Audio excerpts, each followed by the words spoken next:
Stenowalebabu welcomes you.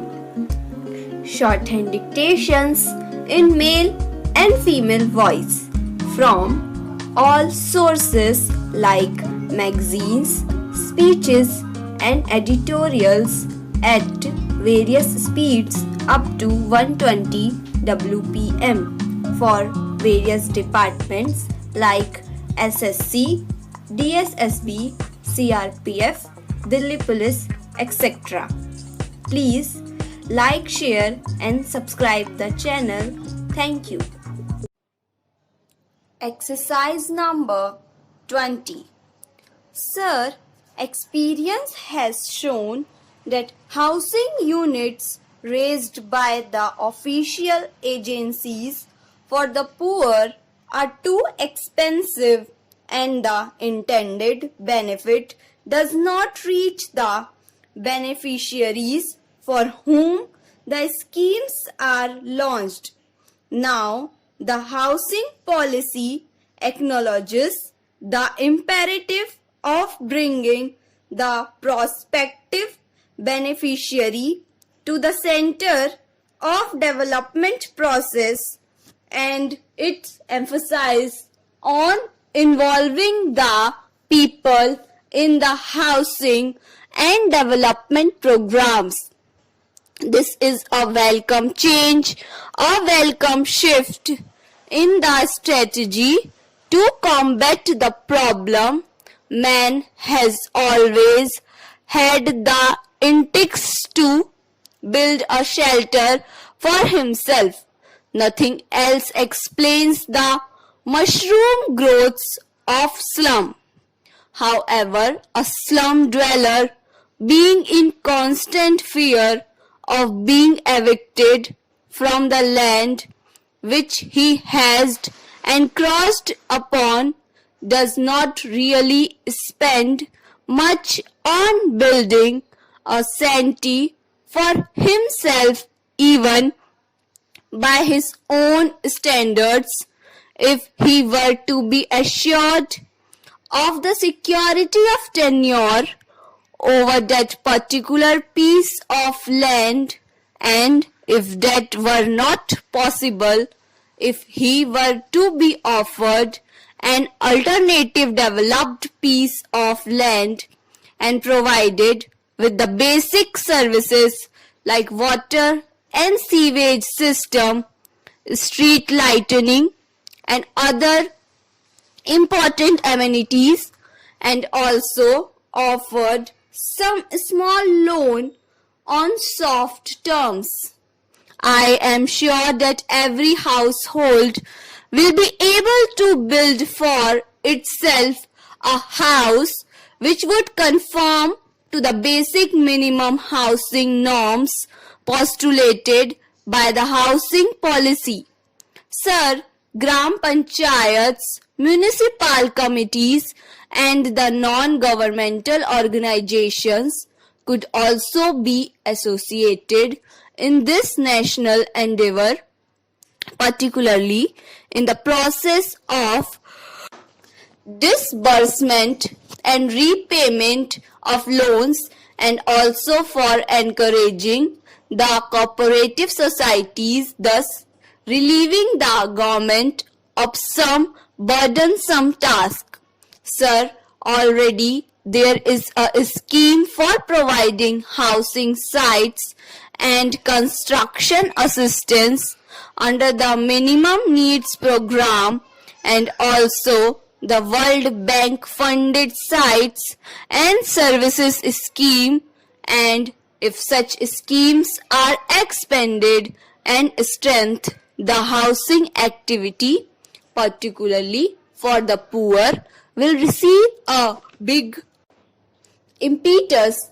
Instead of engaging itself in the house building business, the government should initiate a massive program of providing a small developed piece of land to different categories of people.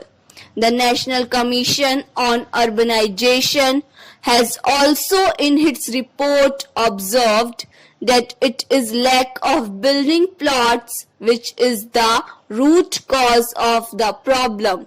Sir, today you know that the price of land escalating at an unimaginable rate. Big business people, big land at an developers and property dealers enter the business of real estate.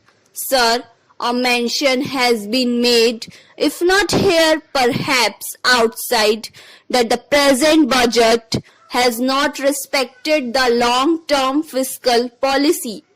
I think the long-term fiscal policy says that in exceptional circumstances it could be modified. There could be no exceptional circumstance more than the calamity that we ran into last year, and to the extent that drought-related cess was introduced and now it has been extended, it does not amount really to impairing the basic intention and character of the long-term fiscal policy. So, from that point of view, if the major part of the fiscal policy has been left untouched, particularly the marginal rate of taxation, particularly the kind of tax shelter that they have provided, I think we should compliment the government for having carried out their promise with a kind of credibility which one expected from a responsible government like the one we have. I think tax centers provisions are there. My friend talked about that.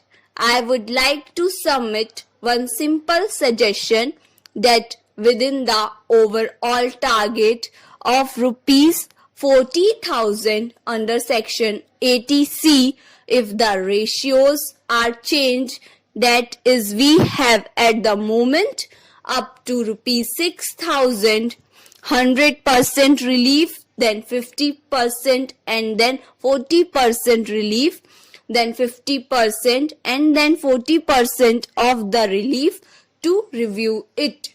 Nobody loses. The money is retained within the system.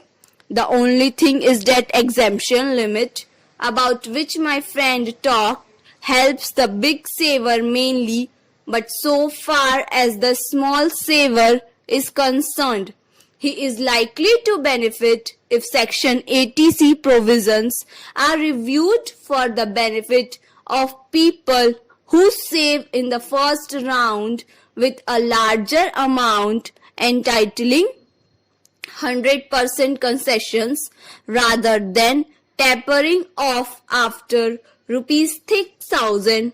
Perhaps there is a need for a little gesture that will bring benefit to a large number of middle class people. The principle of net savings has been carried further, particularly through the National Savings Scheme, where 100% deduction is allowed up to rupees 30,000 and the rate of interest has been raised to 12%. To that extent, we are carrying the economic management on the healthier path. Sir, I am not an expert on defense, but on aspects related to industry and dispensation fixed and prompted by the presence of a very distinguished member of the government from the Ministry of Defense sitting here, I would like to make 2 or 3 observations. In defense, we cannot afford to blunt the teeth of the armed forces in the country in the interest of security and other related matters. Thank you.